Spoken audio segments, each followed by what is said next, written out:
오늘이라는 예배 지난번에 이어서 이번 두 번째로 말씀을 드리려고 합니다. 우리 한국 교회가 그동안 문제였다면은 어떤 문제였냐면은 교회 모여서는 예배를 잘 드렸어요. 한국 교회가 주일날 예배는 잘 드렸어요. 그런데 예배드리고 이제 삶의 터전에 들어가서 삶의 예배를 잘못 드렸어요. 그래서 기독교인이 비난받는 것 중에 하나가 모여서는 잘 하는데 어떻게 직장에 와서 사회생활에 와서는 저것도 저렇게 하는 것도 그리스도인이냐, 삶의 예배가 없는 그런 삶을 살아가는 것이 큰 문제였습니다. 그런데 하나님은 어쩌면 그걸 아시고 코로나라고 하는 그런 어떤 시련을 주셔서 이 코로나를 통해서 우리에게 삶의 예배 훈련시킨다, 저는 그런 생각을 한번 가져옵니다. 코로나 위기 속에서 우리가 성전에 나오는 분도 있고 못 나오는 분도 있지만은 그 못 나온다 할지라도 우리 삶을 통해서 정말 우리가 어떻게 우리의 삶이 예배가 될 수 있을까? 우리의 삶 속의 예배를 통해서 어떻게 하나님을 만나고 하나님의 영광을 들리고 하나님의 은혜 가운데 우리가 살아갈 수 있을까 하는 생각을 우리가 고려할 때에 오늘 이 오늘의 예배란 이 책에서 우리의 일상 하루의 삶 속에서 우리가 어떻게 그것이 예배가 될까 하는 문제를 고민하면서 해놓은 책이 이 책입니다. 지난번에는 첫 번째에서 잠에서 깸, 침대 정리, 이 닦기, 열쇠 분실, 또 음식 먹기, 이렇게 5가지를 말씀을 드렸습니다. 오늘은 나머지 부분을 말씀을 드리려고 합니다. 우리가 일상을 살아가면서 남편과의 다툼입니다. 6번째가 여러분, 남편과의 다툼. 정말 부부싸움 안 해본 사람 없죠. 솔직히 저도 안 해본 적이 없어요. 해봤죠. 많이 해봤어요. 그런데 이 대수롭지 않은 문제 때문에 부부싸움이 시작이 됩니다. 문제는 부부싸움할 때 짜증을 내거나 또 상대방을 무시한다거나 빈정거린 투로 말한다거나 또 아주 상대방의 마음에 상처가 되는 그런 행동을 하는 것이 문제라는 겁니다. 그래서 심리 상담가들 말합니다. 싸우는 부부보다 무관심한 부부가 더 위험하다는 거예요. 무관심하게 살아가면 이게 더 위험하다는 거예요. 아예 싸우는 게 낫다는 겁니다. 왜 싸우는 게 낫습니까? 싸운다는 말은 아직도 사랑이 있다는 거죠. 싸운다는 말은 이 말 속에는요, 이왕이면 잘 싸워야 된다. 부부간도 잘 싸워야지 되지, 잘못 싸우면은 이 가정은 굉장한 가정의 위기를 또 불행을 맞이하게 된다는 것입니다. 우리가 부부싸움할 때 혹시 우리가 종종 그래요. 상대를 멸시하는 그런 마음을 갖거나 또 혼자 떠들어라. 그래서 상대방에 무관심을 부리는 거예요. 그런 방법으로 상대와 담을 쌓는 방법으로 싸운다면은 94%가 이혼으로 간다. 그렇게 통계를 했어요. 담을 쌓는 방법으로 싸우면 안 된다는 거예요. 어떤 일에도 담을 쌓는 것이 아니라 그걸 통해서 다시 화해할 수 있는 방법으로 싸워야지. 담을 쌓는 식으로 하면 부부 싸우면 싸울수록 담이 점점 깊어지면요, 그 담은 허물 수 없는 담이 되고 만다는 겁니다. 그래 부부 싸움도 잘 해야 된다 하는 것을 보여주고 있는 단어입니다. 어쩌면 분쟁과 분을 내는 것이 더 쉬워 보여요. 부부싸움 안에 화목하게 지내는 것이 더 어려워 보인다. 그런 마음을 가질 수밖에 없습니다. 그만큼 우리가 부부 싸움도 하면서 살아가는 것이 인생이고, 또 부부 간에 싸울 때 점점 담을 굳게 세우는 그런 싸움이 아니라 또 점점 담이 부부 간에 멀어지는 싸움이 아니라 그걸 통해서도 서로 이해하고 서로 하나를 이뤄서 한 가정을 세워나갈 수 있는 그런 모습이 되어야 한다 하는 겁니다. 그래서 고린도후서 5장 18절 말씀에 모든 것이 하나님께로 났음에 그가 그리스도로 말미암아 우리를 자기와 화목케 하시고 또 우리에게 화목하게 하는 직분을 주셨으니, 그렇게 말씀했어요. 우리가 부부싸움 하면은 이 화목하는 게 쉽지 않잖아요. 하루 또는 때로는 며칠 지나야지 이제 풀어지고 그러는데 이 화목이 쉽지 않은 거예요. 평화를 이루는 것이 우리 마음대로 안 돼요. 이런 우크라이나 전쟁 우리 평화 원하잖아요. 우리 마음대로 안 되는 거예요. 하나님께서 우리에게 평화를 주기 위해서 독생자 예수 그리스도를 자기와 화목케 하기 위해서 예수를 줬다. 예수를 준 목적이 하나님과 화목하기 위해서 줬다. 우리 힘으로 화목할 수 없으니까 화목제물로 오셨다. 그걸 말씀하고 있는 겁니다. 그래서 우리는 부부싸움하고 잘 화목이 이루어지지 않을 때 화목을 하기 어렵고 평화가 이루어지기 어려울 때 하나님께서 그래서 사랑하는 자기 독생자를 내어 주었구나. 그 예수님의 죽으심을 통해서 우리에게 화목이 이루어졌구나. 이걸 생각하면서 주님의 그 십자가의 죽으심이 우리에게 얼마나 놀라운 화목의 은총인가, 또 우리가 화목케 한 직책을 감당했는가, 이걸 생각한다면 그 부부싸움도 하나의 일상에 하나님을 생각하니까 하나의 예배가 될 수 있는 그런 삶이 될 수가 있다 하는 겁니다. 그럴 때 더 부부싸움을 때 더 좋은 모습으로 하나님 앞에 세워져 나가게 되는 것입니다. 또 한 가지는 요즘은 이제 문자죠. 문자, 이메일, 그 다음에 카톡 확인하는 거.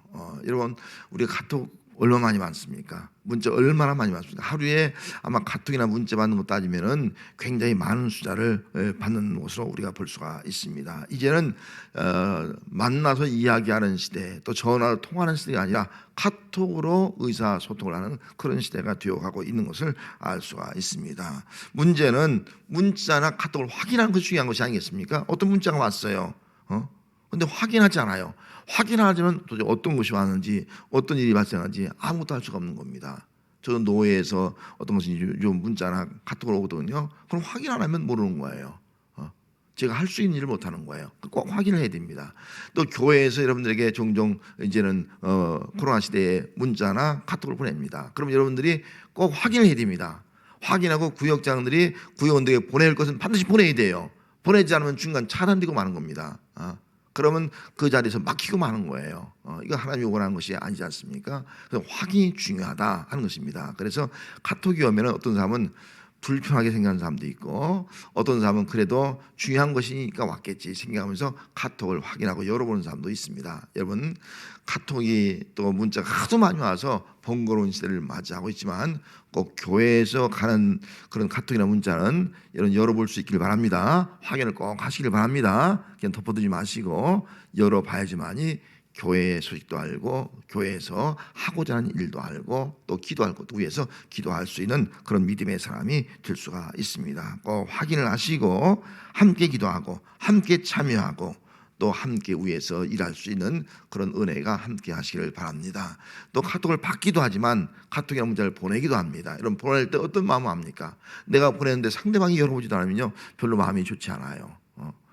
그렇기 때문에 우리가 카톡을 하도 많이 받다 보니까 좋지 않은 그런 카톡도 많이 있지 않습니까?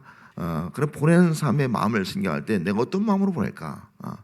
우리는 예수 믿는 사람들은 보낼 때 이왕이면 말씀을 또 은혜를 또 축복을 평강을 그런 것들을 보내줘야 되는 거죠. 이것이 바로 천사가 우리에게 준 복음의 기쁜 소식이 아니겠습니까? 그걸 카톡으로 또 그것을 우리는 문자로 우리가 보내야 된다 하는 것입니다.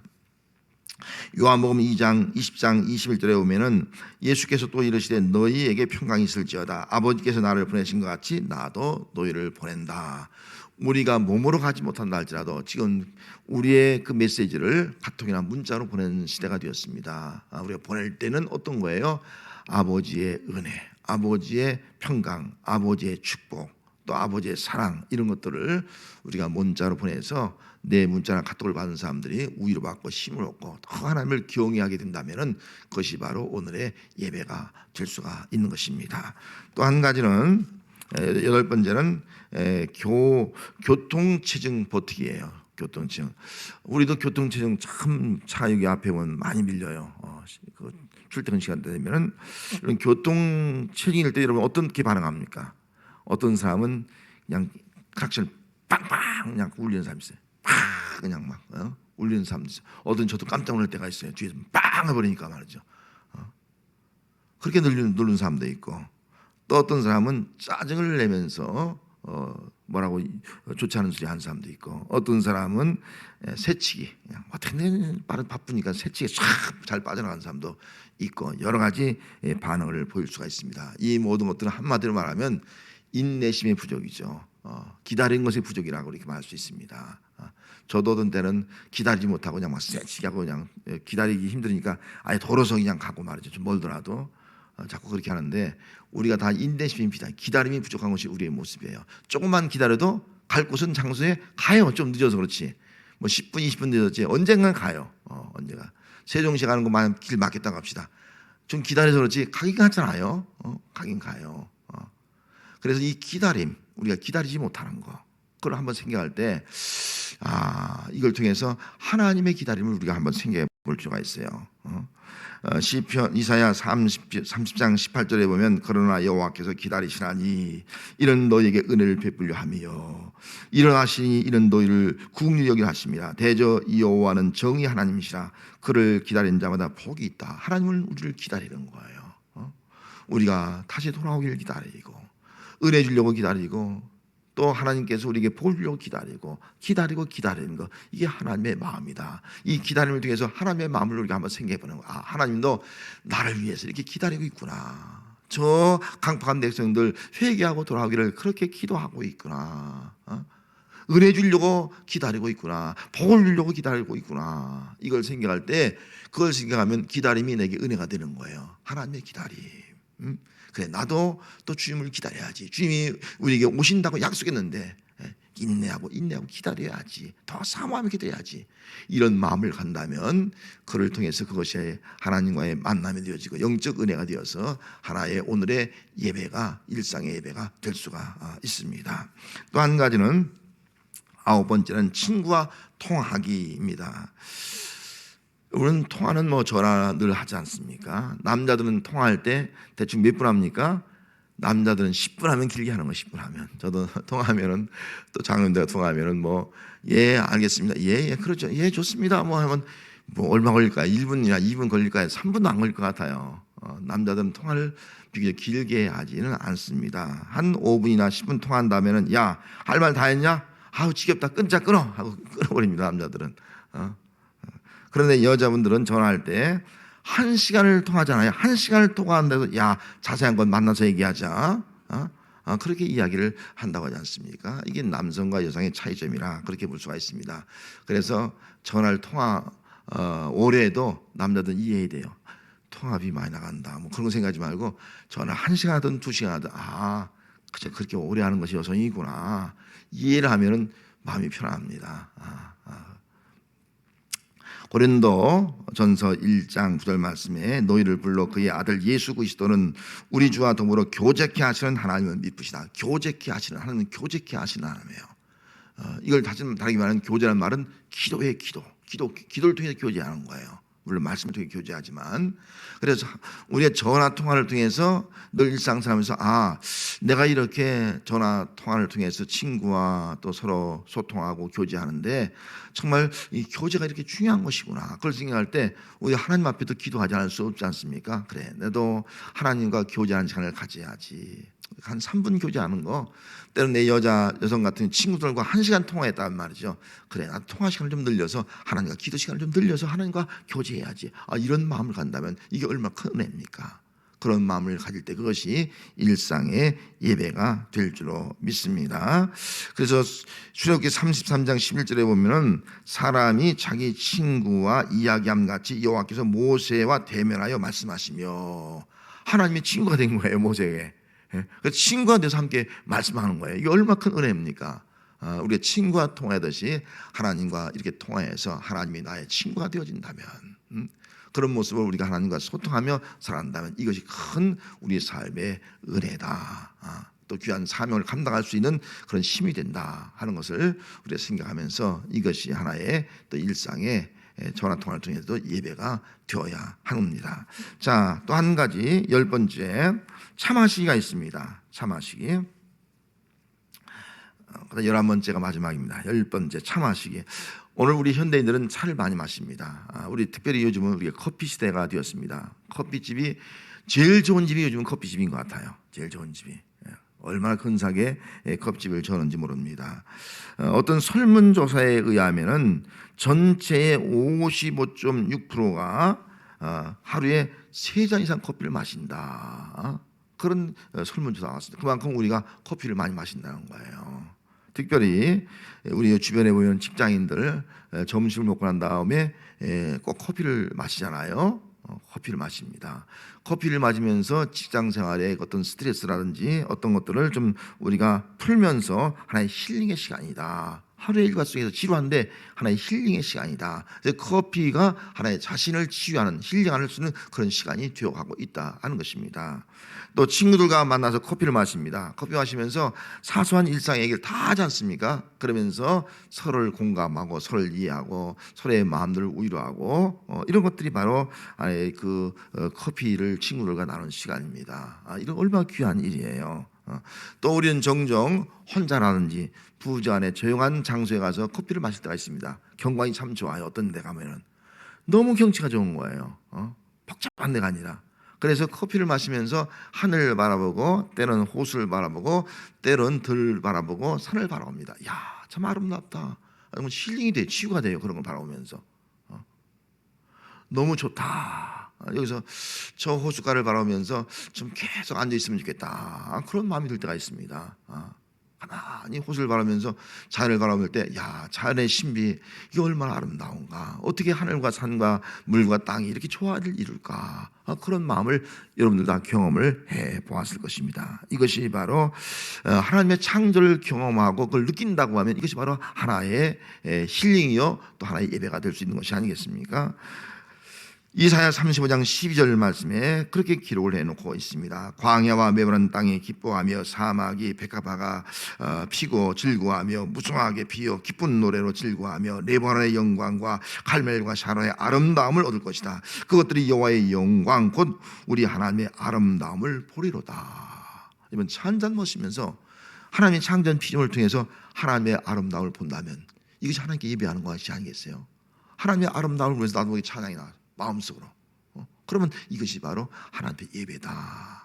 그래 종종 여러분 좋은 장소에서 차를 마시면서 하나님의 아름다움을 볼 수 있는 그런 귀한 은혜가 또 함께 하시길 바랍니다. 그럴 때 얼마나 그것이 내 속에 치유가 되고 은혜가 될지 몰라요. 이것이 하나의 오늘의 예배다 하는 겁니다.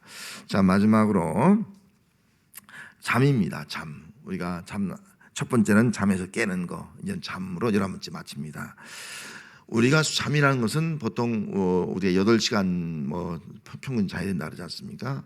그러면은 한 3분의 1을 우리가 잠을 잔다. 어떤 사람은 그걸 잠을 줄이면 한 4분의 1 정도를 잠을 잔다. 그렇게 우리가 이해를 할 수가 있습니다. 잠자는 것이 왜 중요합니까? 잠자는 것이 중요한 이유는 신체가 회복되는 거예요. 잠자는 동안. 하루에 힘든 모든 것들이 회복되기 때문에 잠이 필요하다는 거예요. 잠을 안 자면 사람은 견딜 수가 없어요. 또 에너지가 보정됩니다. 에너지가.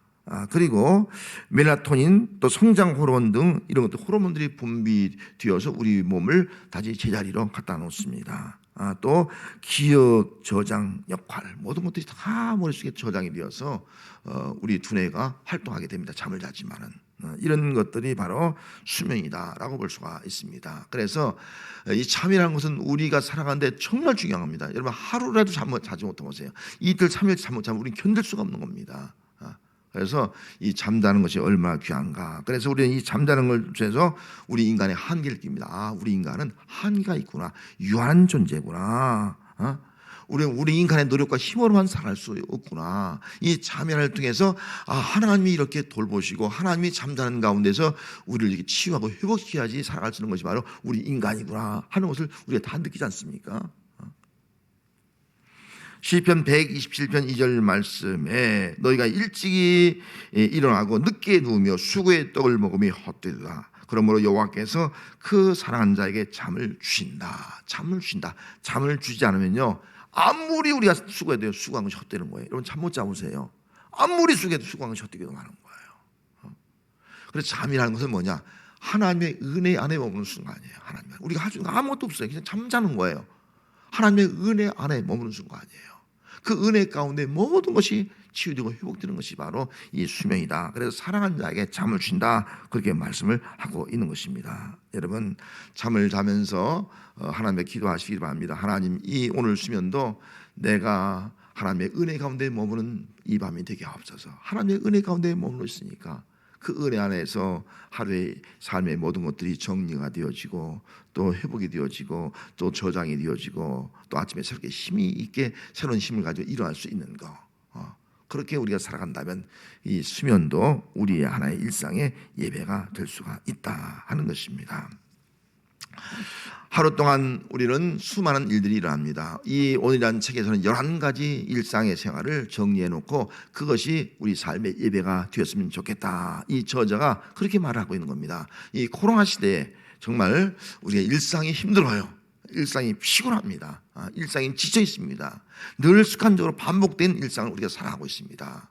정말 짜증이 나고 정말 새로운 것이 없을까? 그런 마음을 드는 일상을 우리가 살아가고 있습니다. 하지만 그런 일상 가운데서 우리가 하나님을 생각할 수 있는 그런 모습이 된다면, 또 일상이 우리의 예배가 된다면 그 일상이 지루한 것이 아니고 짜증나는 것이 아니고 그 일상이 가슴 벅찬 일상이에요.